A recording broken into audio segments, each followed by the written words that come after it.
नमस्कार दोस्तों, स्वागत है आपका सुप्रीम मैगस के एक और नए एपिसोड में। पिछले चैप्टर में हमने देखा था कैसे प्रोटेक्टर मौत के मुहाने पर खड़ा था और लित गुस्से से पागल हो रहा था। आज हम बात करेंगे चैप्टर 221 की, जिसका नाम है ग्रीविंग टू। और दोस्तों, आज लित के अंदर का असली मॉन्स्टर बाहर आने वाला है। लित का गुस्सा इस वक्त आसमान छू रहा था। वो फॉरेस्ट लॉर्ड स्कारलेट पर चिल्ला रहा था। बोलता है, तुमने उसे मदद क्यों नहीं मांगी? तुम्हें पता था कि वो कभी ट्रांसवुड से बाहर नहीं आ गया। ये लड़ाई उसके बस की नहीं थी। तुमने उसे अकेला क्यों नहीं छोड़ दिया? स्कारलेट दिल ही दिल में खुद को न कोस रही थी वो, इसलिए वो चुप रहती है।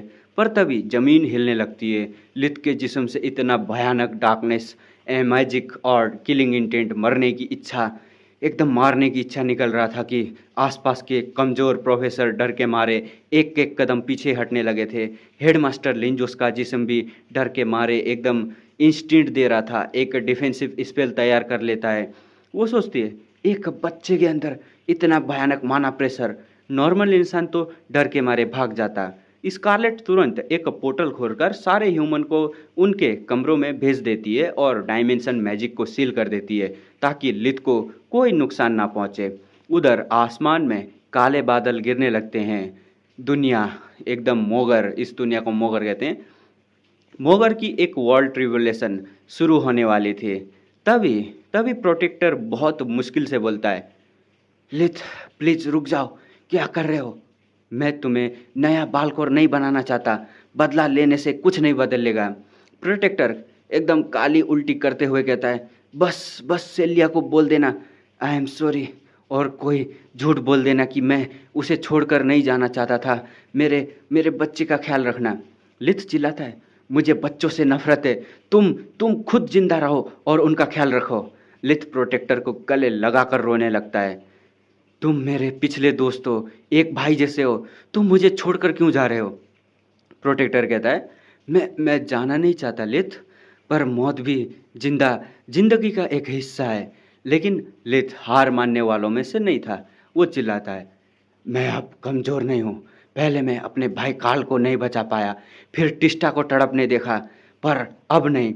और दोस्तों, तभी गुस्से और दर्द की वजह से लिथ का जिस्म बदलने लगता है। उसके जिस्म पर काले स्केल आने लगते हैं, उंगलियां एकदम लंबी होकर तेज क्लॉ बन जाते हैं और उसकी आंखों में कोई पुपिल नहीं बचता, सिर्फ एक चमकती हुई नीली आग, बर्निंग ब्लू लाइट रह जाती है।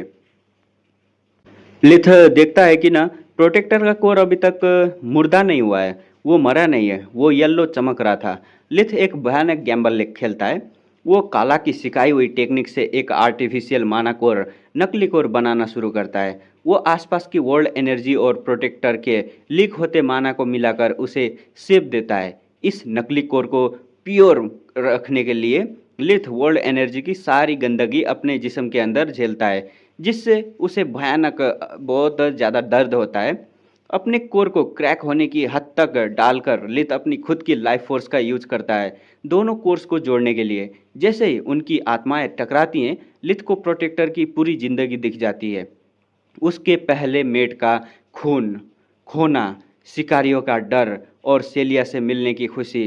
तभी वहाँ एक चमकदार होता है। यहाँ पर अंडरग्राउंड डंजन से गार्डियन टायरिस डायरेक्टली स्कारलेट के सामने प्रकट होती है।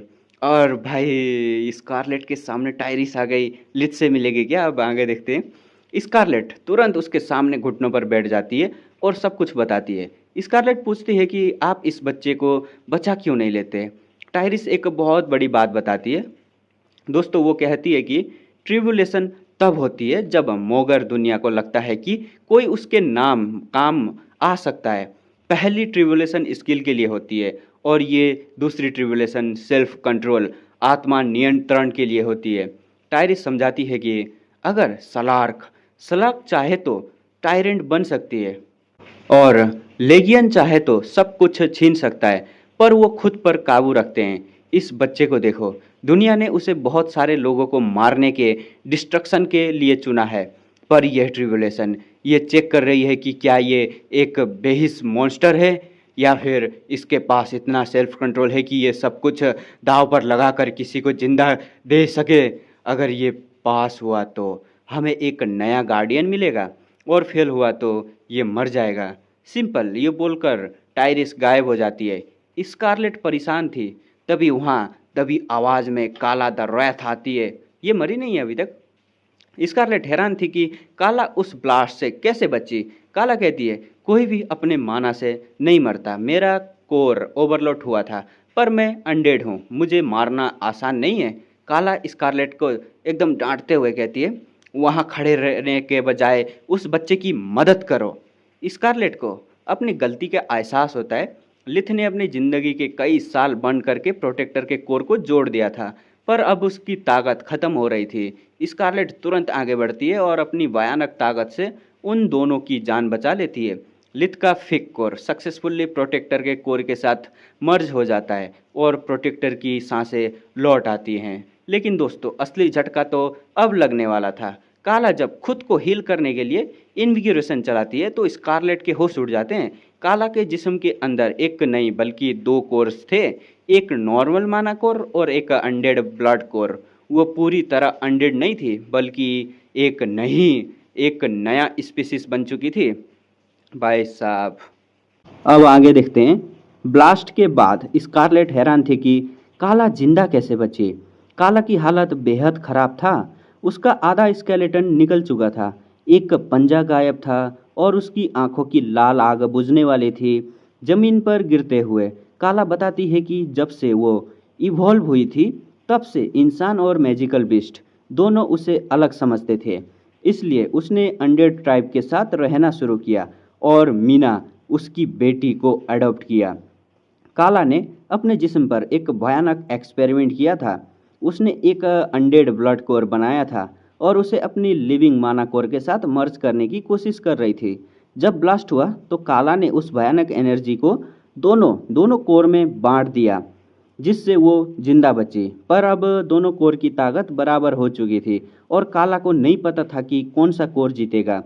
स्कारलेट से अपनी दोस्ती बरकरार रखने के और मीना के ख्याल रखने की गुजारिश करके काला बेहोश हो जाती है।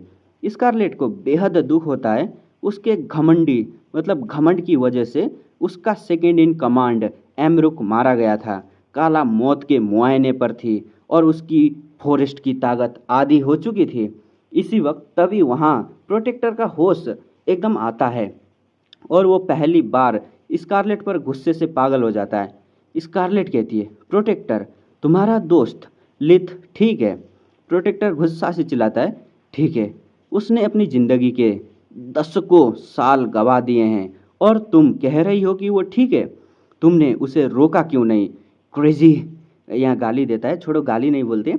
मैं बेहोश था पर गूंगा नहीं। मैंने तुम्हारी और उस औरत गार्डियन टाइरिस की सारी बातें सुनी है। प्रोटेक्टर कमज़ोर था पर उसका गुस्सा आसमान पर था। वो लिथ की तरफ देखता है जो एकदम बुढ़ा और सूखा हुआ लग रहा था। प्रोटेक्टर स्कारलेट से एक ऐसी बात कहता है जो सबको हैरान कर देती है। जैसे ही लिथ होश में आए तो तुम उसे कहोगी कि मैं मर चुका हूँ। स्कारलेट हैरान हो जाती है। प्रोटेक्टर समझता है कि जब उनकी लाइफ फोर्स जुड़ी थी तो प्रोटेक्टर ने लिथ की पूरी पिछली ज़िंदगी अर्थ की लाइफ देख ली थी। वो जानता था कि लिथ एक एलियन है और उसने बहुत दर्द झेला था। पर लिथ का कंट्रोल पाने का मैडनेस ऑब्सेशन उसे एक दिन मार डालेगा। अगर लिथ को पता चला कि उसका ये रेकलेस गैम्बल कामयाब हो रहा है तो वो अगली बार फिर किसी को बचाने के लिए अपनी जान दांव पर लगा देगा। प्रोटेक्टर लिथ की रिंग की तरफ देखकर कहता है, मुझे पता है तुम वहाँ हो सोलस। सोलस शौक रह जाती है। प्रोटेक्टर सोलस से कहता है, लिथ ने हमेशा लोगों को खुद से दूर रखा है। अगर वो इस बार मौत का दुख नहीं झेलेगा तो वो कभी जिंदगी और दोस्ती की कीमत नहीं समझेगा। वो एक दिन दूसरा बालकोर बन जाएगा। क्या तुम यही चाहती हो सोलस? एक अकेली जिंदगी और बिना परवाह के कत्ले आम। सोलस दबी आवाज़ में रोते ही रहती है। प्रोटेक्टर अपने आखिरी शब्द कहता है, नफरत एक दो धारी तलवार है, मतलब एक दो धारी तलवार है। अगर ये सर्वाइवल के बजाय ज़िंदगी जीने का मकसद बन जाए, तो ये जहर बन जाता है। भले ही हम अलग रेस के हैं, पर मैंने लिथ को हमेशा अपने बेटे की तरह प्यार किया है और हमेशा करूँगा। स्कारलेट, मुझे लुटिया भेज दो। मैं अपनी मेट को लेकर यहाँ से हमेशा के लिए दूर चला जाऊँगा, ताकि उसे सच न पता चले।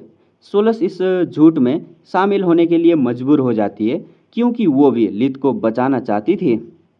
और दोस्तों, जैसे ही बाल्कोर ने प्रिडिक्ट किया था, अगला दिन चारों एकेडमीज के लिए उनकी जिंदगी का सबसे बुरा दिन था। सारे प्रोफेसर जख्मियों का इलाज कर रहे थे और अपनों की लाशें गिन रहे थे। प्रोफेसर ट्रेस्क्यू मारा जा चुका था और नालियर बेहद जख्मी थी। व्हाइट ग्रिफन एकेडमी ने सबसे कम कैजुअलिटीज झेली थी, पर उनके सारे इवॉल्व मोस्टर मारे जा चुके थे। बिना काला और प्रोटेक्टर के वो बिल्कुल कमज़ोर पड़ चुके थे। दोपहर का वक्त हॉस्पिटल में फ्लोरिया को होश आता है।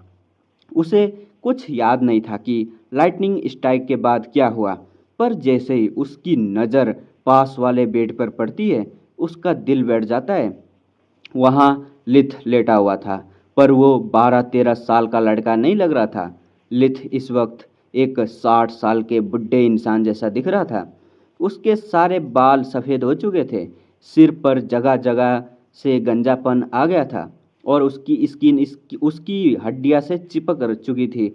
वो बिल्कुल एक स्केलेटन जैसा लग रहा था। उसका पूरा जिस्म तेज बुखार से तड़प रहा था और बिस्तर पसीने से भीग चुका था। लिथ ने प्रोटेक्टर को बचाने के लिए अपनी अपनी पूरी जिस्म ने अपनी जवानी को खो दिया। हॉस्पिटल में फ्लोरिया बेहद कमज़ोर थी, पर फिर भी वो हर एक कदम मुश्किल से बढ़ाती हुए लिथ के बेड की तरफ जा रही थी। उसे इतना कमज़ोर देखकर प्रोफेसर वास्टर तुरंत उसकी मदद के लिए आते हैं और उसे एक कुर्सी देते हैं। फ्लोरिया रोती आंखों से पूछती है, प्रोफेसर प्लीज़ मुझे बताएं, लिथ को क्या हुआ है? क्या वो मरने वाला है? बास्टर बताते हैं, नहीं, वो नहीं मरेगा। मरेगा नहीं। जब तुम और यूरियल एक वैलोर के असर में थे, तो लिथ ने ही तुम दोनों को अनडेड बनाने से बचाया था। उसके बाद उसकी किसी दोस्त ने उसे मौत के वक्त याद किया, जिससे लिथ पागल हो गया। मैजिक का ज़्यादा यूज करने की वजह से उसकी ये हालत हुई है, पर वो 2 हफ्ते में ठीक हो जाएगा। बास्टर फ्लोरिया को सच्चा प्यार देखकर पिघल जाता है। वो मैजिक से फ्लोरिया के बेड बिल्कुल लिथ के बेड के पास लगा देता है और दोनों को एक बड़ा ब्लैंकेट दे देता है, जैसे कोई डबल बेड हो। बास्टर मजाक में कहता है, बस अपने हाथ वहाँ रखना जहाँ उन्हें होना चाहिए। डबल मीनिंग बात कर रहा है। ये हॉस्पिटल है। फ्लोरिया शर्म से लाल हो जाती है, पर वो लिथ का हाथ थाम लेती है ताकि लिथ को उसे टच मिल सके। उधर काला के अरेज के बिना अब सारे स्टूडेंट को एक जगह रखना खतरनाक था, इसलिए उन्हें उनके अलग अलग हाउसिंग में भेज दिया गया और इमरजेंसी पोर्टल तैयार रखे गए। सारी रात प्रोफेसर और स्टूडेंट डर के मारे पसीने से भीग रहे थे। हेडमास्टर लिंजोस परेशान थी कि भालकोर अभी तक हमला क्यों नहीं कर रहा, पर जैसे ही सुबह होती है, पूरा ग्रिफन किंगडम खुशी से झूम उठता है। बालकोर का डेथ एनिवर्सरी का वक्त खत्म हो चुका था और बाकी की 4 एकेडमीज बिल्कुल सेफ थी। दोपहर तक किंग ने सारे स्टूडेंट को घर भेजने का ऑर्डर दिया। बालकोर का इस साल का कहर खत्म हो चुका था, लेकिन दोस्तों, इस 11th अटैक ने पूरे किंगडम की पॉलिटिक्स को बदल कर रख दिया। पिछले 5 साल से पुराने नोबल परिवार बालकोर के हमलों से खुश थे, क्योंकि वो सिर्फ राजा को कमज़ोर कर रहा था। नोबेल परिवार तो चुपके से दुआ करते थे कि बालकोर उनके कॉम्पिटिटर को मार दे ताकि वो उनकी ज़मीन हड़प सके। पर इस बार बालकोर ने डायरेक्ट एकेडमीज पर हमला किया, जहां उन नोबल के सबसे टैलेंटेड बच्चे और उनके परिवार के वारिस हायर्स पढ़ते थे। क्रिस्टल और अर्थ ग्रिफन एकेडमीज पूरी तरह तबाह हो चुकी थी, पर आधे से ज़्यादा नोबल बच्चे मर गए थे। अब उन पुराने घमंडी नोबल को एहसास हुआ कि एक पागल के सामने उनके टाइटल्स और दौलत की कोई कीमत नहीं है। अब उनकी हालत इतनी खराब हो गई थी कि वो खुद क्राउन को अपनी दौलत देने को तैयार थे, ताकि बालकोर को ढूंढकर ख़त्म किया जा सके। साथ ही नोबल बच्चे अब अपने माँ बाप की साजिशों को छोड़कर सिर्फ एक ही चीज़ पर फोकस करने लगे, वो था मैजिक, क्योंकि उन्होंने अपनी मौत को बहुत करीब से देखा था। उधर एर्नास मैंसन में फ्लोरिया के माँ बाप यानी जिर्नी और ओरियन पिछले 3 दिन से डर के मारे ना सो पाए थे न खा पाए थे। पर जब उन्हें पता चला कि लिथ ने अपनी जान दांव पर लगाकर उनकी बेटी फ्लोरिया को बचा लिया है, तो ओरियन इतना इमोशनल हो गया कि उसने लिथ और फ्लोरिया के रिश्ते के लिए हाँ कह दी। जिर्नी ने जिर्ने ने भी कसम खाई कि अगर उसकी बेटियां जिंदा लौट आए तो वो उनकी लाइफ में मतलब लव लाइफ में कभी दखल नहीं देगी। जब फाइनल रिपोर्ट आई कि उनकी तीनों बेटियां जिंदा है, तो दोनों पति पत्नी खुशी के मारे 1 घंटे तक रोते रहे। वो इतने खुश थे कि उन्होंने पूरे हफ्ते की छुट्टी ले ली, और जब रॉयल पैलेस से उन्हें काम पर बुलाया गया तो उन्होंने साफ कह दिया कि दुनिया भाड़ में जाए, हम हम काम पर नहीं आएंगे। जिर्नी अब जब फ्लोरिया के कम्युनिकेटर पर बात करती है, तो फ्लोरिया उसे रोती हुई आवाज़ में लिथ के बूढ़ापे और स्केलेटन हालत के बारे में न बताती है। जिर्नी समझ जाती है कि फ्लोरिया लिथ से बेहद प्यार करती है। बालकोर का खतरा टलते ही जिर्नी के दिमाग में एक जबरदस्त मास्टर प्लान बनता है। वो अपने सर्वेंट को ऑर्डर देती है कि घर के सबसे बेस्ट गेस्ट रूम में तैयार किया जाए, स्टाफ का ड्रेस कोड नॉर्मल किया जाए, और वो खुद और ओरियन बिल्कुल सादे कपड़े पे पहनेंगे जैसे वो अपनी वैकेशन में न पहनते हैं। जिर्नी सोचती है लिथ के परिवार को अभी तक कुछ नहीं पता होगा कि उनकी बेटे ने क्या झेला है। एक रॉयल मैसेंजर को भेजने से न अच्छा है कि मैं खुद एक माँ बनकर उनके घर जाऊं, जो इस भयानक दौर से न गुजर चुका है। फर्स्ट इम्प्रेशन सबसे ज़्यादा मैटर करता है। अगर मैंने लिथ की माँ एलिना को अपने साथ कर लिया, तो ये गेम सेट और मैच हो जाएगा। ये मेरी ज़िंदगी का सबसे बड़ा मौका है लिथ को अपने परिवार का हिस्सा बनाने का। इसका दिमाग अलग ही चलता है, छोड़ो। अब सीन शिफ्ट होता है, देखते हैं। दोपहर का वक्त फ्लोरिया, फ्रिया और कोएला लिथ को लेकर अपने घर एर्नास मैंसन में लौटते हैं। लिथ अभी भी बेहोश था और उसकी हालत क्रिटिकल थी। सोलस लगातार इन्विगोरेशन का यूज करके उसके मानाकोर और अंदरूनी जख्मों को स्टेबल कर रही थी। फ्लोरिया ने लिथ को सबसे बेस्ट गेस्ट रूम में लेटाया और खुद उसकी देखभाल करने लगी। उधर जिर्नी एर्नास बिल्कुल सादे कपड़े में लिथ के गांव लुटिया पहुंचती है। जब वो लिथ के घर का दरवाज़ा खटखटाती है, तो लिथ के पिता राज दरवाज़ा खोलते हैं। राज एक नोबल औरत को देखकर सतर्क हो जाते हैं और अपना हाथ पीछे छुपा लेते हैं, जिसे इशारा पकड़कर एलिना किचन से हथियार और टिस्टा मैजिक रेडी कर लेती है। जिर्नी मुस्कुराते हुए अपना इंट्रो देती है। गुड इवनिंग, मेरा नाम जर्नी एर्नास है, मैं फ्लोरिया की माँ हूँ, लिथ की गर्लफ्रेंड। आगे देखते हैं। ये सुनते ही राज शौक हो जाते हैं। उन्हें लगता है कि ये औरत पागल है, क्योंकि लिथ का कोई गर्लफ्रेंड नहीं था। अरे इसने घर में बताया नहीं अभी तक, चलो छोड़ जाने दो, आगे देखते हैं। पर तभी टिस्टा बीच में आकर न झूठ बोलती है। लेडी एर्नास, आपसे मिलकर खुशी हुई। लिथ हमेशा आपके बारे में बात करता है। टिस्टा जानती थी कि लिथ और फ्लोरिया डेट कर रहे हैं, इसलिए वो रिश्ता खराब नहीं करना चाहती थी। अच्छा, तो अपनी बहन को बताया है, माँ बाप को नहीं बताया इसने। चलो देखते हैं। जिर्नी सबको बैठने के लिए न कहती है और कहती है ये क्यों बैठने को कह रही है यार, उसका घर थोड़ी है। अब देखते हैं आगे। कहती है कि हमें एक सीरियस मैटर, गंभीर मुद्दे पर बात करनी है। सीरियस मैटर और लड़की की माँ का आना। लिथ का पूरा परिवार डर के मारे सफ़ेद पड़ जाता है। उन्हें लगता है कि फ्लोरिया प्रेग्नेंट हो चुकी है। वाह, टिपिकल फैमिली।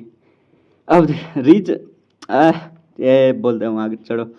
राज गुस्से से टिस्टा को देखते हैं और टिस्टा की खुद की टांगें कांपने लगती है कि वो इतनी जल्दी बुआ बनने वाली है। एलिना खुशी और डर से कांपने लगती है और उनके हाथ से चाय का बर्तन छूटने लगता है। जिर्नी ने जानबूझकर ये गलतफहमी मिसअंडरस्टैंडिंग ने पैदा की थी, ताकि पूरा परिवार उसके इशारों पर नाचे। जिर्नी खुद चाय बनाती है और उसमें चुपके से एक पाउडर, सुकून देने वाली दवा मिला देती है। चाय पीने के बाद जब सब शांत होते हैं, तब जिर्नी असली सच बताती है। वो बालकोर के हमले और लिथ के उनकी बेटी को बचाने की दास्तान सुनाती है। वो बताती है कि लिथ ने उनकी बेटी की जान बचाई है और अब वो उनके घर पर एडमिट है जहाँ किंगडम के बेस्ट हीलर हैं। जिरनी रोते हुए एक्टिंग करती है और कहती है कि लिथ जब होश में आएगा तो उसे अपने परिवार का ज़रूरत होगी। मैं आप सबके चलने का इंतज़ार कर रही हूँ। एलिना रोते हुए जिरनी का हाथ पकड़ लेती है और उनकी तारीफ करती है। जिरनी जिरनी उसकी तो लॉटरी लगे भाई, जिरनी की तो। ये है बहुत शातिर यार। आगे देखते हैं। जिरनी मनी मन में ना खुश थी। खुश होती है कि ना उसका आधा प्लान तो कामयाब हो गया है। शाम को जब जिरनी पूरे परिवार राज, एलिना, टिस्टा और रीना को लेकर एर्नास मैंसन पहुंचे तो वहां रूम में फ्लोरिया अभी भी लिथ के बेड के पास बैठी कपड़े से न उसका जिस्म साफ कर रही थी। जिरनी यहाँ अपना दूसरा दाव खेलती है। जिरनी जानबूझकर रूम के सारे मतलब बाहर के न बाहर लिथ के परिवार की कदम की आवाज़ न सुनती है और फ्लोरिया से न तेज आवाज़ में कहती है, फ्लोरिया बेटा, तुम 2 दिन से नहीं सोई हो। एक कुंवारी लड़की के लिए एक जवान लड़के के रूम में सोना ठीक नहीं है। तुम जाकर रेस्ट करो, मेडिकल स्टाफ देख लेंगे। फ्लोरिया गुस्से से चिल्लाती है, मुझे कोई परवाह नहीं है कि क्या ये सही है या गलत। मैं इस रूम से तब तक नहीं जाऊंगी जब तक लिथ को होश नहीं आता या उसकी फैमिली नहीं आती। मैं नहीं चाहती कि वो किसी अनजान जगह पर अनजानों के बीच होश में आए। अगर मेरे पास रहने से उसे ठीक होने का 1% भी चांस है तो मैं यहाँ जरूर रहूँगी। फ्लोरिया जैसे ही पलटती है वो देखती है कि लिथ का पूरा परिवार दरवाजे पर खड़ा है। फ्लोरिया एकदम समझ जाती है कि उसकी माँ ने उसे एक कठपुतली कठपुतली क्या है यार, उसकी तरह ना बजा दिया है। अपनी माँ से कुछ सीख बहन, कुछ सीख। एलिना बेड पर अपने बेटे लिथ की हालत देखकर रो पड़ती है। वो बिल्कुल एक बुढ़ा सूखा हुआ स्केलेटन दिख रहा था जिसके बाल सफ़ेद थे। टिस्टा चेक करके बताती है कि लिथ की जान को खतरा नहीं है। तभी एलिना आगे बढ़ती है और फ्लोरिया के हाथों को चूमते हुए कहती है, मेरा बेटा कितना खुशकिस्मत है कि उसे तुम जैसी वंडरफुल और ब्यूटीफुल गर्लफ्रेंड मिली। थैंक यू सो मच मेरी बेटी, मेरे बेटे के साथ रहने के लिए। और लिथ का पूरा परिवार फ्लोरिया को एक बड़ा ग्रुप हक दे देता है। फ्लोरिया शर्म के बिल्कुल लाल हो जाती है। एक तरफ तो वो इमोशनल थी पर दूसरी तरफ उसकी टीनेज इनसिक्योरिटीज जाग उठती है। लिथ की बहनें टिस्टा और रीना दिखने में और कप्स में ना फ्लोरिया से बहुत ज़्यादा ना हसीन थी, खूबसूरत थी, जिसे देखकर फ्लोरिया का प्रोफेसर मनोहर की बात याद आती है जो उसे फ्लैट सूखी मतलब क्या बोले यार, फ्लैट बीन बोल बोलता है मतलब सूखी फल कहता था। क्या बोलें, इसमें मैं कुछ कमेंट नहीं कर रहा, जाने दो, आगे देखते हैं। अब ना यहाँ पर सीन एकदम शिफ्ट होता है। कहानी शुरू होता है ग्रिफन किंगडम के अंडरग्राउंड डंजन से, जहाँ गार्डियन लेगियन बेहद उत्साहित क्यूरियस होकर गार्डियन टायरस से पूछता है कि क्या उसने उस एनोमली लिथ को चेक किया। टायरस आराम से कहती है, हाँ वो एक ह्यूमन एबोमिनेशन हाइब्रिड है जो हमारी तरह दूसरी ट्रेबुलेशन से गुजर रहा था। पर जब मैं वहाँ थी वो अपनी लाइफ फोर्स दांव पर लगाकर किसी को बचा रहा था, एक तरह से सुसाइड कर रहा था। वो यहाँ या तो फेल हो गया होगा या मर गया होगा, इसलिए मैं वहाँ से चली आई। ये सुनते ही लेगियन हैरान होकर चिल्ला उठता है जिससे पूरा कैसल हिल जाता है। लेगियन कहता है कि टाइरिस, तुम इतने बड़े सच को इतनी आसानी से कैसे छोड़ आई। अगर वो जिंदा बच गया और अगर वो गार्डियन ना बनकर एबोमिनेशन के साथ मिल गया तो इस दुनिया का बैलेंस परमानेंटली तबाह हो जाएगा। हमें उस पर नज़र रखनी होगी। टाइरिस को अपनी गलती का एहसास होता है और वो कहती है कि वो वाइट ग्रिफन में किसी को भेजकर उस पर नज़र रखेगी। उधर हमले के 5 दिन बीत चुके थे। एर्नास मैंसन में लिथ के परिवार और फ्लोरिया ने दिन रात लिथ की देखभाल की जिससे उसका सूखा हुआ जिस्म थोड़ा नॉर्मल होने लगा था, पर वो अभी भी एक बुढ़े इंसान जैसा लग रहा था। दोपहर के वक्त आखिरकार लिथ जो है ना उसको होश आता है। होश में आते ही उसने अपना फेलियर हार याद मतलब हार को ना फेलियर याद आता है उसे। उसे याद था कि बेहोश होने से पहले प्रोटेक्टर का कोर क्रैक था। वो रोते हुए आवाज़ में दबी एकदम ना दिमाग से पूछता है, सोलस क्या प्रोटेक्टर। और सोलस झूठ नहीं एकदम बोलना चाहती थी। वो रोते हुए कहती है कि हाँ लिथ, वो चला गया। ही इज गोन बोलती है, आई एम सॉरी बोलती है। लिथ दिल में ना सोलस के दिली दिल में प्रोटेक्टर का आखिरी शब्द याद करके वो रो रही थी, उसे न लिथ को न बताने के लिए। लिथ की आंखों में से न आंसू बहने लगते हैं। बोलता है, मैं जानता था, मैं चाहे जितनी मेहनत करूं, जब सच में ज़रूरत होती है मैं हमेशा फेल हो जाता हूं। तभी फ्लोरिया उसकी आवाज़ सुनकर पास आती है। लिथ, क्या तुम जाग रहे हो?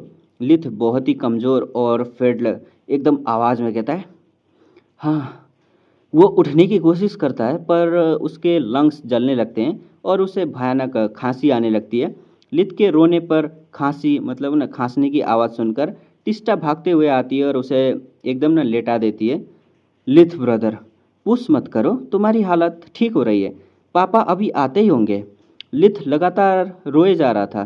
कार्ल के मौत के डर उसके अंदर फिर से जाग गया था। उसने हमेशा सोचा था कि ताकत हासिल करने करके ना वो एक ऐसा ना इकोसिस्टम बनाएगा जहां वो खुद भगवान होगा और अपने परिवार को सेफ रखेगा। पर प्रोटेक्टर की मौत ने उसके इस विश्वास को मिट्टी में मिला दिया था। वो सोच सोच रहा था कि अगर रेमन द प्रोटेक्टर जैसा भयानक जानवर इतनी आसानी से मर सकता है तो मेरा परिवार तो बहुत कमज़ोर है, मैं उन्हें कभी नहीं बचा पाऊंगा। तभी उसके पिता राज बेड के पास आते हैं और लिथ को अपने सीने से लगा लेते हैं। राज ने लिथ को कभी इतना टूटे हुए और कमज़ोर नहीं देखा था। राज कहते हैं, क्या बहुत दर्द हो रहा है बेटा? मुझे बताओ क्या हुआ? लिथ रोते हुए कहता है, मेरा जिस्म नहीं दुख रहा है पापा। दुख दुख तो इस बात का है कि मैंने अपना आखिरी और अकेला सच्चा दोस्त खो दिया। फ्लोरिया ये सुनकर थोड़ा हर्ट होती है पर वह चुप रहती है क्योंकि लिथ को लग रहा था कि हमले का अभी दूसरा ही दिन है। और दोस्तों, तबाही लिथ अपने होश खोलकर अपने सारे मतलब न राज को न सामने उगल देता है। लिथ बताता है कि कैसे वो सिर्फ 4 साल का था तब उसकी और प्रोटेक्टर की पहली लड़ाई हुई थी। कैसे 8 साल की उम्र में गेर्डा को मारने के बाद वो दोनों दोस्त बने। कैसे प्रोटेक्टर ने उसे एक बेहतर हंटर बनाया और दोनों मिलकर ट्रांसवुड के और उनके परिवार को सालों तक मतलब हर खतरे से न बचा के रखे। लिथ रोते हुए कहता है कि पापा, जब मैं उससे पहली बार मिला था मैं उसे मारकर उसकी फर बेचना चाहता था। उसने मुझसे दोस्ती करनी चाहिए पर मैंने हमेशा उसे एक टूल एकदम जरिया समझा ताकि हमारे घर पर खाना आ सके। मैंने कभी उसे नहीं बताया कि वो मेरे लिए कितना इम्पोर्टेंट था, एक भाई जैसा था, जैसे जिससे मैं अपने सारे राज शेयर कर सकता था जो मैंने आपसे और माँ से छुपाए थे। मेरी कमज़ोरी की वजह से वो मर गया। काश काश उसकी जगह मैं मर जाता। लिथ की ये बातें सुनकर रूम में खड़े राज, टिस्टा और फ्लोरिया के होश उड़ जाते हैं। वो बताते हैं कि लिथ के लिए यादें थी, वो उनके माँ बाप के लिए एक भयानक नाइटमेयर बुरा सपना था। उन्हें अब पता चला कि उनका बेटा बचपन से किसी भयानक मौत के बीच खेल रहा था और उनकी दौलत झूठ और लाशों के ढेर पर बनी थी। लिथ की न बातें सुनकर राज को गुस्सा तो था कि न उनके बेटे ने उनसे इतने झूठ बोले, पर उन्हें ज़्यादा दुख इस बात का था कि न लिथ मौत को मतलब मौत की लड़ाई को न इतना नॉर्मल समझता था। उधर टिस्टा रोते हुए चिल्लाती है, लिथ लिथ तुमने ये सब क्यों किया? मैं भूखी मर जाती पर तुम्हारी जान दांव पर लगने नहीं देती। कुछ पैसे और खाना तुम्हारी जिंदगी के मतलब जिंदगी से बढ़कर नहीं थे। गम और गुस्से से पागल लिथ को लगता है कि टिस्टा उसकी कुर्बानियों और प्रोटेक्टर की मदद का मजाक उड़ा रही है। लिथ भयानक आंखों से टिस्टा को घूरते हुए कहता है, तुम कैसे पूछ सकती हो? क्या तुम भूल गई वो ठंड जब हम सब भूखे थे? ऑर्फल और ट्रैन अंधे होकर एकदम दूध चुराते थे और रीना बेहोश होने से बचने के लिए खाना छुपाती थी। क्या? रीना बेहोश होने से बचने के लिए खाना छुपाती थी? अच्छा, किसी ना किसी को तो कुछ करना था और वो मैं था। अगर प्रोटेक्टर ना होता तो आज हम जिंदा ना होते। तुम आज अच्छे परिवार में वेल फीड हो इसलिए ऐसे नाइब बातें कर रही हो। ग्रो अप करो अपने आप को टिस्टा। अगर मैं तब मर जाता तो तुम्हारे लिए ज़्यादा खाना बचता। वो विन विन सिचुएशन थी। लिथ का ना ये भयंकर रूप देखकर टिस्टा का दिल छलनी हो जाता है क्योंकि वो हमेशा अपने भाई की प्रिंसेस रही थी। फ्लोरिया डर के मारे टिस्टा को पकड़ लेती है। तभी लिथ के पिता राज आगे बढ़ते हैं और लिथ के न माथे पर एक हल्के से उंगली से ठोक कर पोक करते हैं। राज एक सैड पर एकदम न फॉर्म आवाज में कहते हैं, मान लो कि तुम्हें एक थप्पड़ पड़ गया।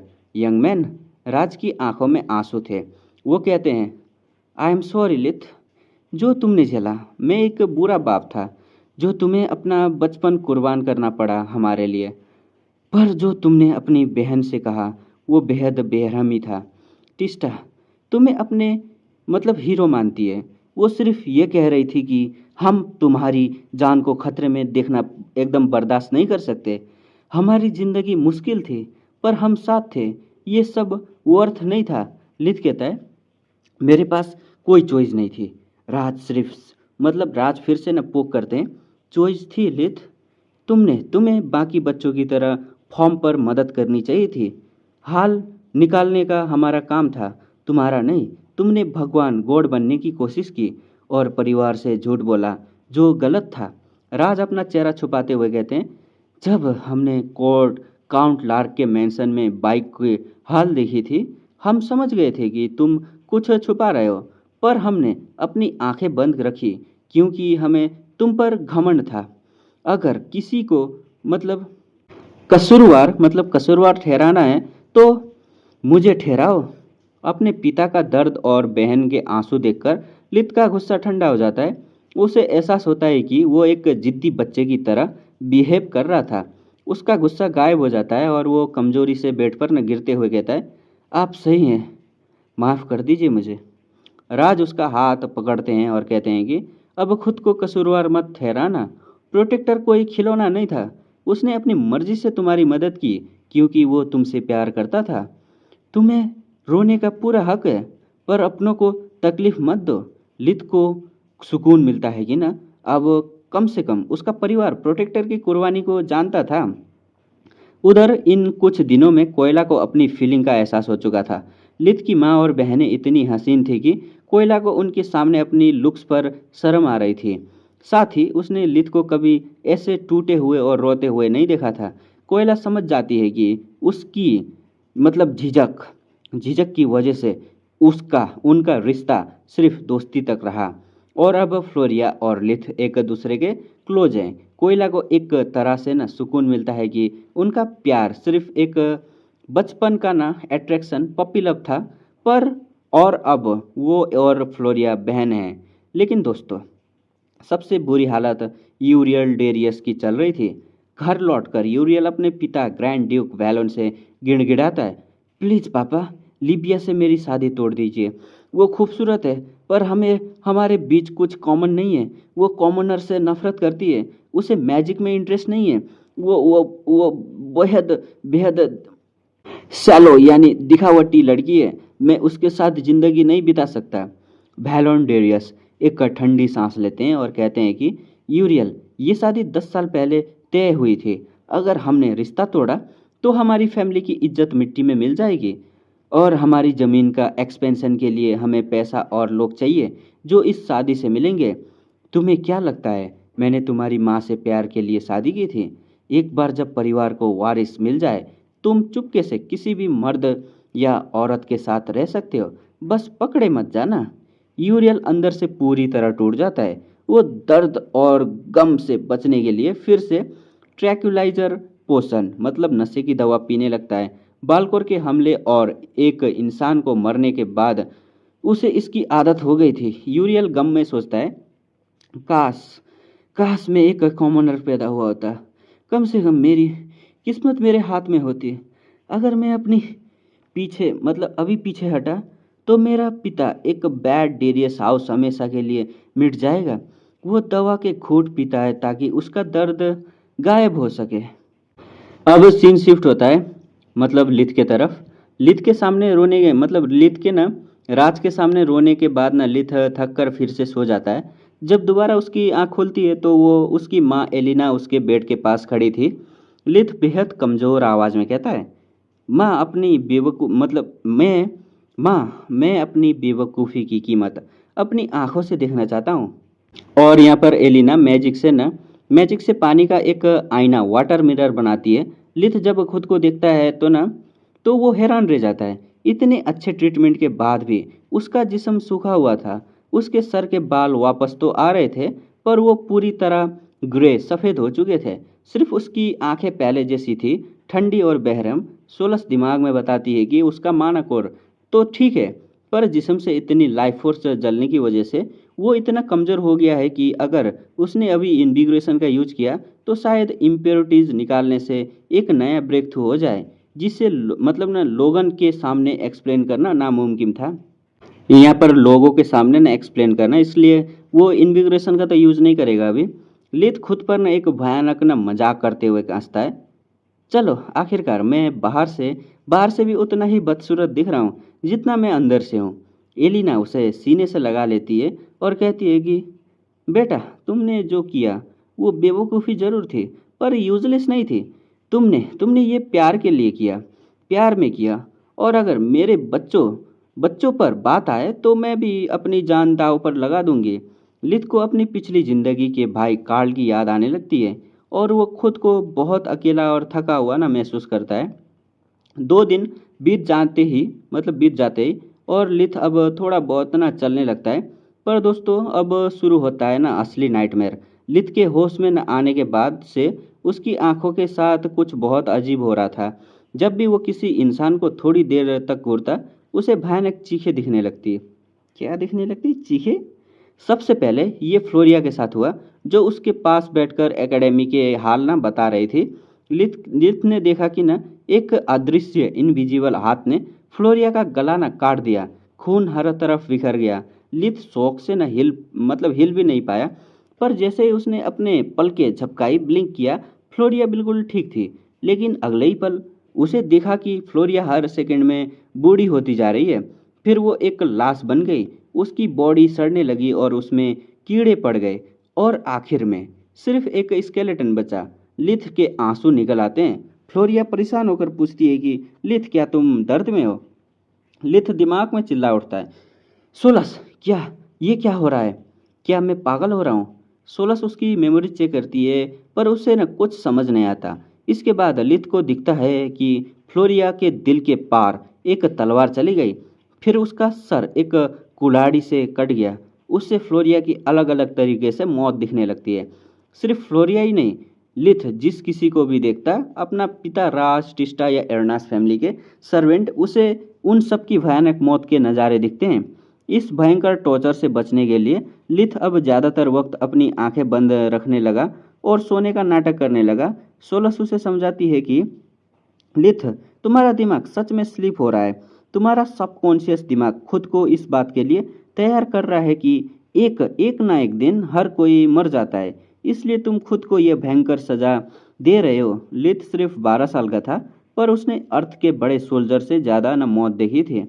वो सोचने लगा, एकदम लगता है कि क्या वो सबको छोड़कर अकेला चला जाए, क्योंकि अगर कोई अपना ही नहीं होगा तो खोने का डर भी नहीं होगा। उधर उधर एरनास मेंशन के दूसरी तरफ फ्रिया ने मैजिक छोड़कर अपना दिमाग शांत करने के लिए स्वॉर्डमैनशिप, तलवारबाजी पर फोकस किया और अपने एडप्टिव पिता ओरियन एरनास से मदद मांगी। ओरियन ये देखकर न बेहद खुश हो गया। अगले दिन से कोयला ने भी उन्हें ज्वाइन कर लिया और ओरियन उसे सेल्फ डिफेंस सिखाने लगे। ओरियन जब भी कोयला को कोई नया मूव सिखाता, उसके सर को हमेशा सहलाता और कहता कि मैं जानता हूँ तुम्हें लड़ना पसंद नहीं है छोटी, पर यह जिंदगी में कभी भी काम आ सकता है। फ्रिया एक बेसिक पहले से स्ट्रांग है, पर उसे प्रैक्टिकल प्रैक्टिकल एक्सपीरियंस नहीं था। ओरियन ने अपनी सेना से मिलिट्री के न कुछ जवानों, सबॉर्डिनेट्स को न स्पारिंग पार्टनर के रूप में न बुलाया, ताकि फ्रेया अलग अलग तरह के न लोगों को न लड़ना सीख सके उनसे। जब ओरियन ने फ्रेया की एक गलती सुधारी तो फ्रेया ने मुस्कुरा कर कहा, थैंक्स डैड। भाई साहब, फ्रेया का मुंह से पहली बार डैड सुनकर ओरियन की आंखों में खुशी के आंसू आने वाले थे। वो बेहद खुश था कि उसकी नई बेटियां उसे अपना परिवार मान रही हैं। लेकिन इस ट्रेनिंग में 2 बड़े झटके थे। पहला ये कि फ्लोरिया उनके साथ नहीं थी। वो पूरा वक्त लिथ के पास बिताती थी, जिससे ओरियन को अपने पुराने दिन याद आ रहे थे जब उसकी लिटिल फ्लावर सिर्फ अपने पापा से प्यार करती थी। अब दूसरा झटका ये था कि ओरियन के जो सबॉर्डिनेट ट्रेनिंग के लिए आए थे, वो फ्रेया की खूबसूरती का मतलब क्या बोले हैं, हवस में पड़ गए थे, हवस से न देख रहे थे। फ्रेया बेहद हसीन लग रही थी। उसके लंबे काले बाल और पसीने की बदबू, मतलब बदबू नहीं यार, बूंदे गलत बोल दिया मैंने, बूंदे धूप में चमक रही थी। ओरियन को जब भी ना गुस्सा आता वो बस गला साफ करता और या फिर न खुद फ्रेया के जगह खड़ा होकर न उन अश्लील लोगों को जमीन पर पटक पटक कर उनकी औकात दिखाता। ओरियन मतलब मन ही मन कहता है, ये तो बस एजुकेशनल पर्पस के लिए है। भाई साहब, एजुकेशनल पर्पस तो गुस्सा उतार रहा है उन पर। अब ना यहाँ पर ट्रेनिंग के बाद देखते हैं फ्रेया और कोयला।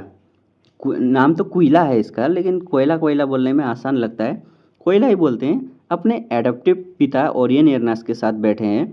फ्रेया उदास होकर कहती है, डैड, पिछले हमले में मैंने उन अनडेड को मारा जो मेरे क्लासमेट थे, पर मुझे कोई अफसोस नहीं हुआ। क्या मैं एक पत्थर दिल किलर बनती जा रही हूँ? ओरियन उन्हें गले लगाकर न समझाते हैं कि नहीं बेटा, जंग के मैदान में अफसोस का मतलब मौत है। वो तुम्हारे क्लासमेट नहीं थे, लाशें थे। मुझे तुम दोनों पर गर्व है। तभी कोयला पहली बार ओरियन को डैड कहती है, जिससे ओरियन की खुशी झूम उठती है। कोयला कहती है कि डैड, इस हमले के बाद मैं समझ गई हूँ कि मैं लड़ने के लिए नहीं मतलब बनी हूँ, मैं एक फुल टाइम हीलर बनना चाहती हूँ। और अब मैं अपनी लाइफ को सिर्फ पढ़ाई में बर्बाद नहीं करना चाहती, मैं अपनी ज़िंदगी जीना चाहती हूँ। फ्रेया भी कहती है यहाँ पर, हाँ डैड, हमने तो सोचा था कि लिथ और फ्लोरिया का रिश्ता एक हफ्ते भी नहीं चलेगा, पर उनका प्यार देखकर मुझे जलन होती है। दोनों बहनें शर्म से लाल होकर ओरियन से कहती हैं कि डैड, क्या आप हमें वीकेंड पर सोशल इवेंट में ले जा सकते हैं? हम शादी नहीं पर अब डेटिंग शुरू करना चाहते हैं। वाह!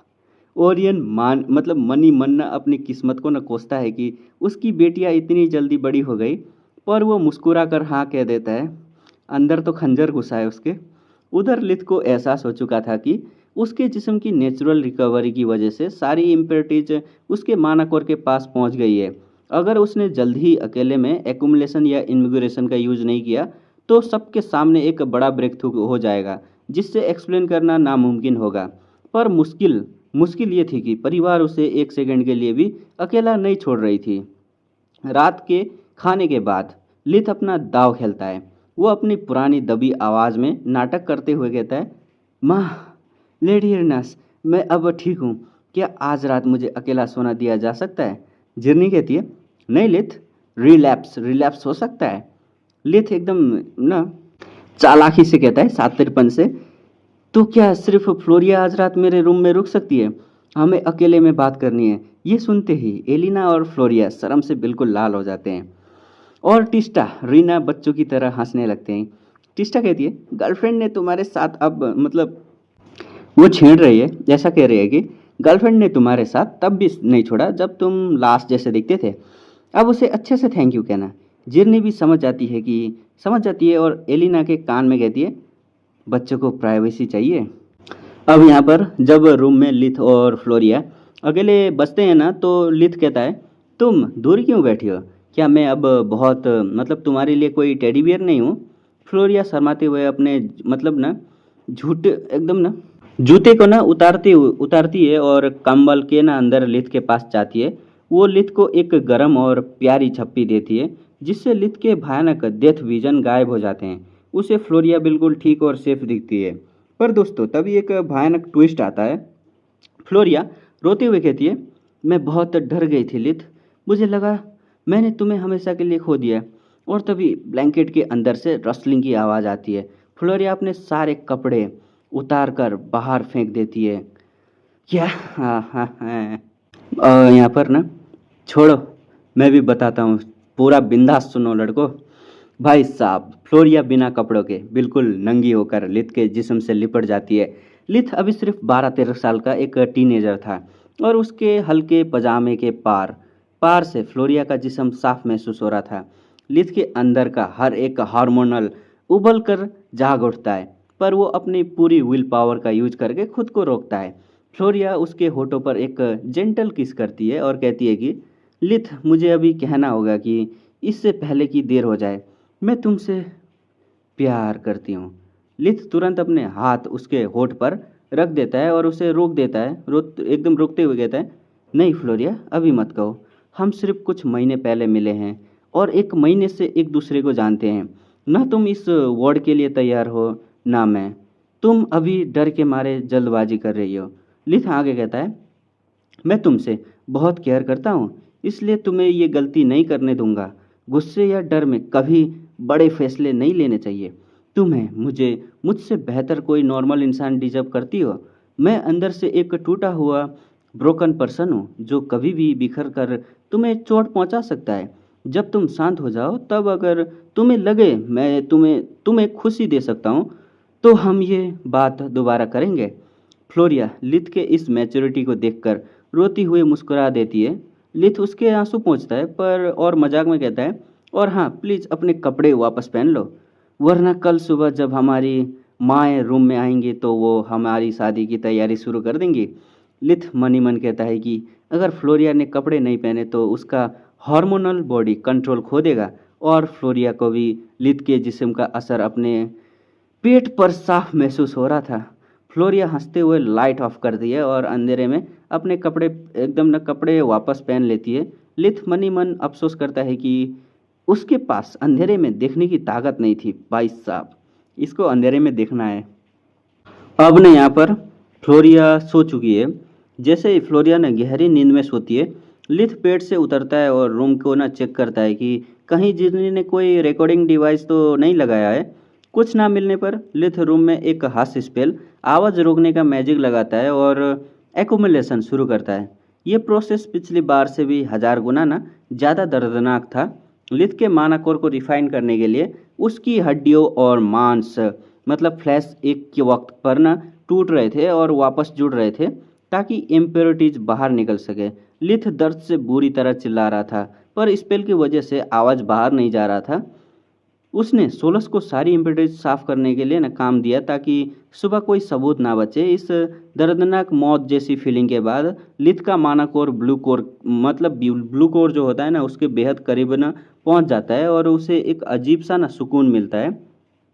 अब देखते हैं अगली दिन सुबह जब राज और ओरियन रूम में आते हैं तो वो देखते हैं कि फ्लोरिया ब्लैंकेट के ऊपर सो रही है और लिथ ब्लैंकेट के अंदर। ये देखकर राज सुकून की सांस लेते हैं पर ओरियन के गले की नस गुस्से में फूल जाती है। ओरियन कहता है, अगर तुम्हारा बेटा पहले से ही जख्मी ना होता तो मैं उसे जान से मार देता।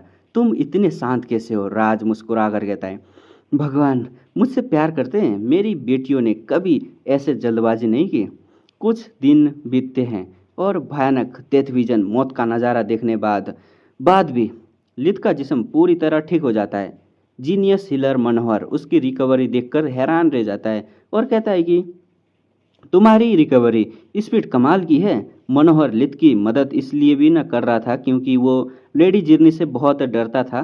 तभी एक दिन लैब लिथ और जिर्नी पार्क यहाँ पर ना लिथ और जिर्नी दोनों ना पार्क में ना घूम रहे होते हैं तो लिथ को दिखता है कि जिर्नी जहर से ना मर रही है। क्या? जिर्नी पॉइजन से मर रही है? उसका चेहरा नीला हो गया और हर जगह से ना खून निकल रहा है। लिथ अपनी आंखें बंद करता है। जिर्नी उसे सीधे पूछताछ करती है, अच्छा वो विजन देख रहा है, मुझे भी कुछ और ही लगा था। लिथ, मेरी बेटी तुमसे बहुत प्यार करती है। तुम्हारे उसके प्रति क्या इरादा है? अगर ये सिर्फ एक नॉर्मल फीलिंग है तो मतलब टेम्पररी अफेयर है तो उसे बता दो।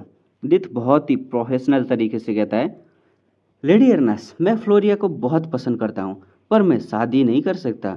एडल्ट होते ही मैं आर्मी ज्वाइन करूँगा। मेरी लाइफ प्लान्ड है और मैं नहीं चाहता कि फ्लोरिया मेरा वेट करे। जिर्नी उसकी ईमानदारी से खुश होती है और कहती है कि ठीक है, फ्लोरिया अपना फैसला खुद लेगी, पर ये मेरी तरफ से एक गिफ्ट है। जिर्नी अपनी डायमेंशन रिंग से न एक वाइट हैंड कवर्ड बुक निकालकर लिथ को देती है और दोस्तों जब लिथ उस बुक को खोलता है तो वो हैरान रह जाता है। वो बुक कुछ और नहीं बल्कि इस दुनिया का मतलब कामसूत्र ऑफ बिगिनर था। जिर्नी मुस्कुरा कर कहती है, तुम्हारे चेहरे पर ना तो शर्म है ना तो ठरक। इसका मतलब तुम डिवाइड मतलब इमोशन हो। याद रखना, अगर मेरी बेटी को रुलाया तो मैं सब कुछ बदले में वापस लूंगी।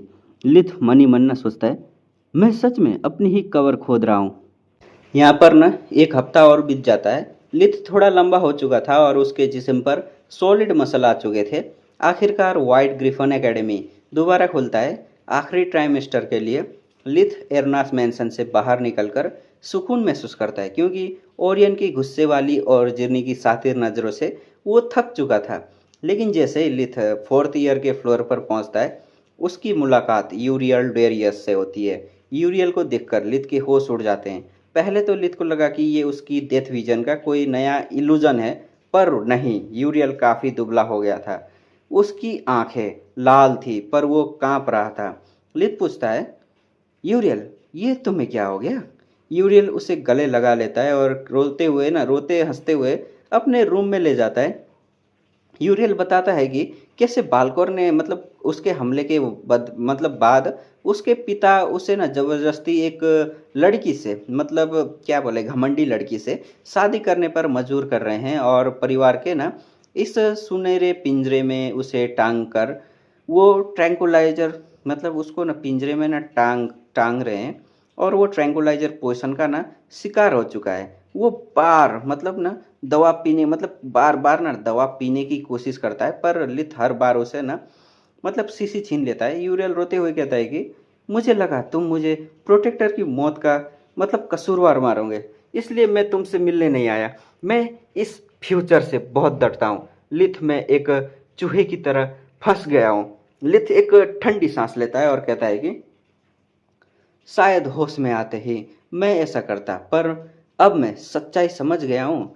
और जहाँ तक भयानक चीज़ें की बात है, मैं जब भी किसी को देखता हूँ मुझे उनकी दर्दनाक मौत दिखती है।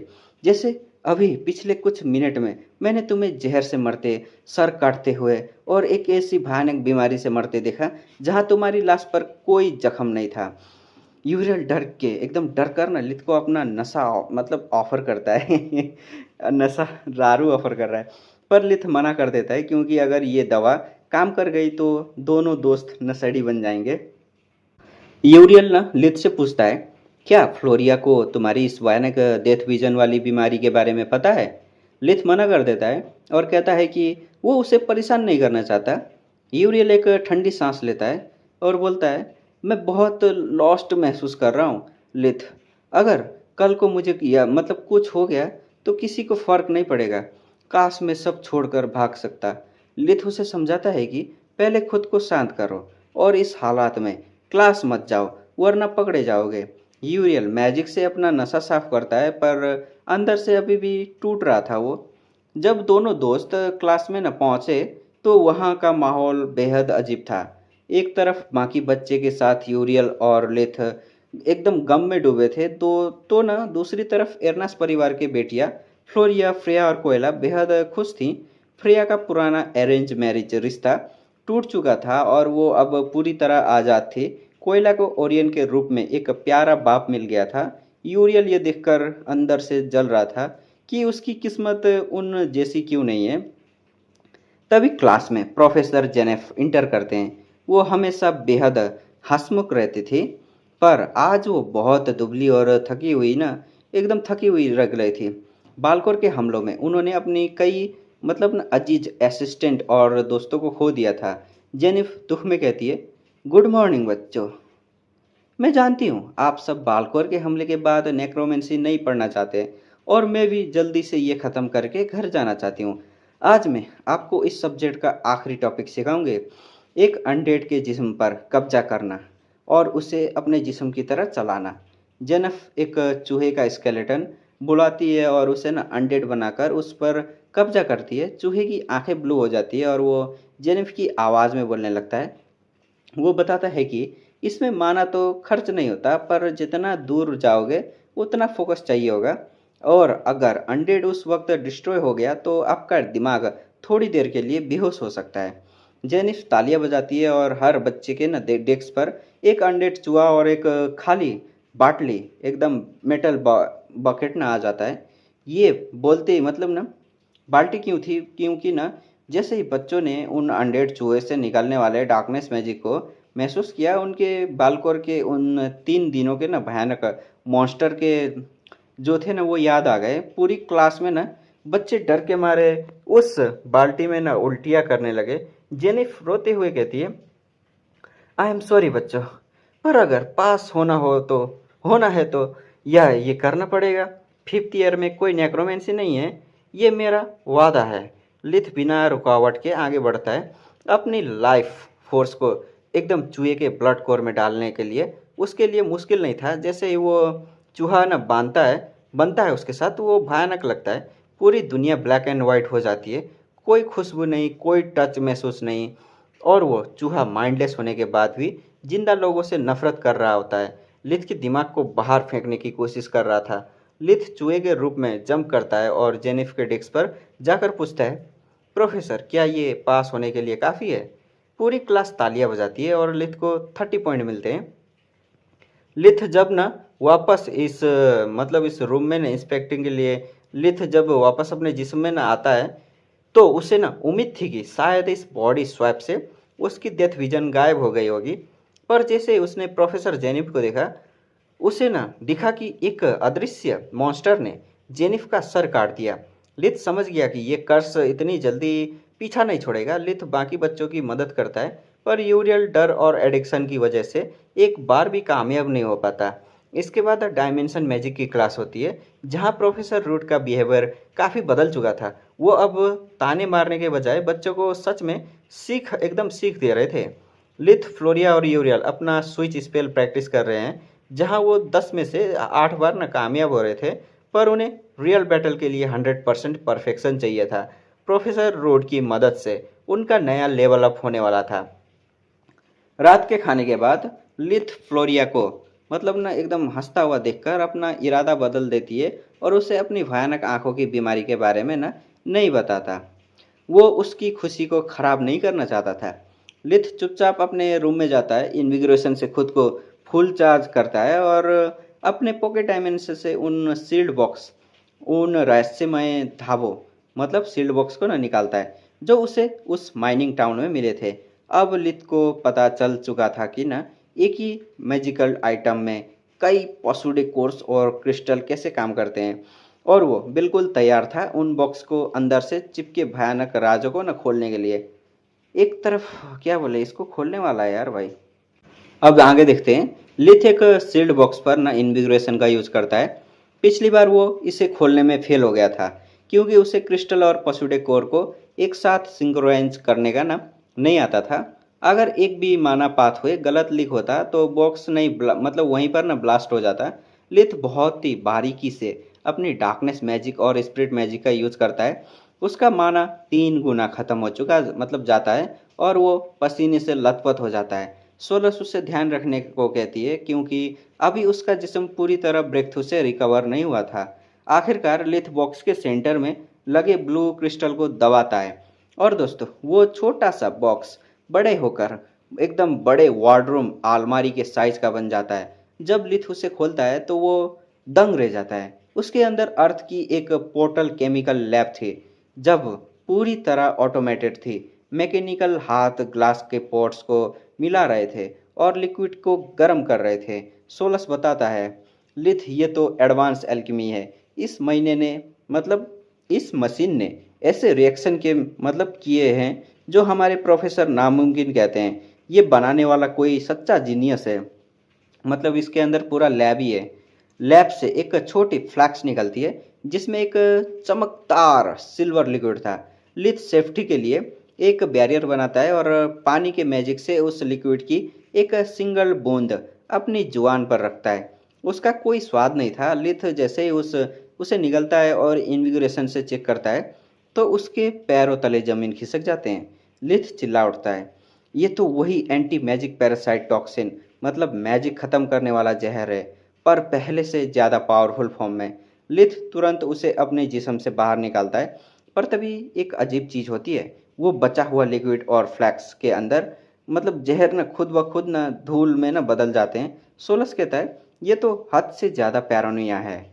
लिथ समझ जाता है कि ना जहर खुलने के बाद अगर तुरंत उसे नहीं किया गया तो यूज़ नहीं किया गया, तो वो सबूत मिटाने के लिए सेल्फ डिस्ट्रक्ट हो जाता है। लिथ सोचता है कि कोई एकेडमी के प्रोफेसर और स्टूडेंट का मैजिक क्यों छीनना चाहता है? क्या हमले के वक्त उन्हें बेहोश करने के लिए? लिथ उस अलमारी के बचे हुए ड्रॉअर्स को खोलता है। वहाँ उसे तीन 3 एल्यूमिनियम कुछ मिलते हैं यार। और हर लिफाफे में अच्छा लिफाफा मिलता है, 3 लिफाफे थे। तो हर लिफाफे में ना अलग अलग तरीके के ज्वेलरी आइटम थे। एक सिंपल रिंग, एक महंगा हीरे का नेकलेस और एक सस्ता ब्रासलेट। पर दोस्तों उन सभी पर एक भयंकर बेहद कॉम्प्लेक्स मैजिक किया गया था। उनमें 5 पसूडे कोर और छुपे हुए क्रिस्टल थे, जिसे देखकर लिथ समझ नहीं पाता कि इनका मकसद क्या है। वो रिंग पहनता है पर कुछ नहीं होता।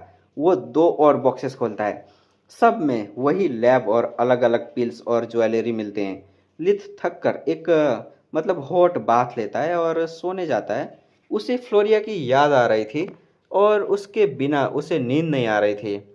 उसके दिमाग में अभी भी डेथ विजन और प्रोटेक्टर की मौत के नाइटमेयर चल रहे थे।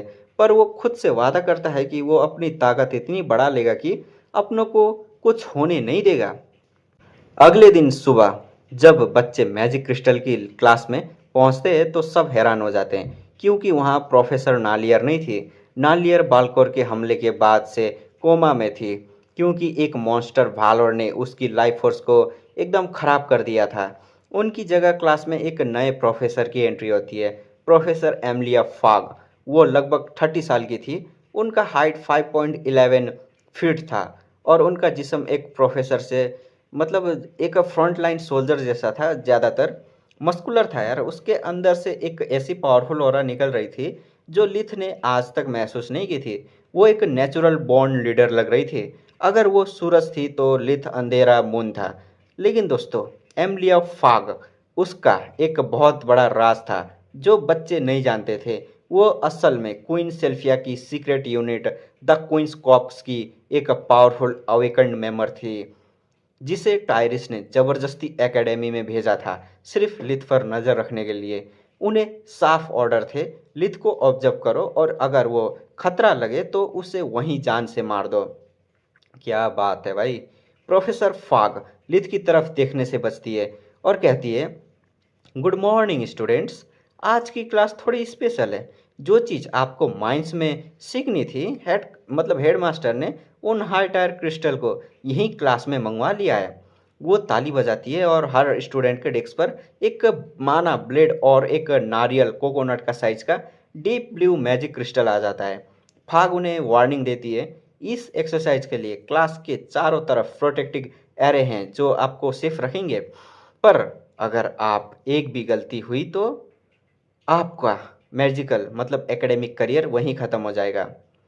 क्या बात कह रही है। क्या है इसका नाम? प्रोफेसर फाग।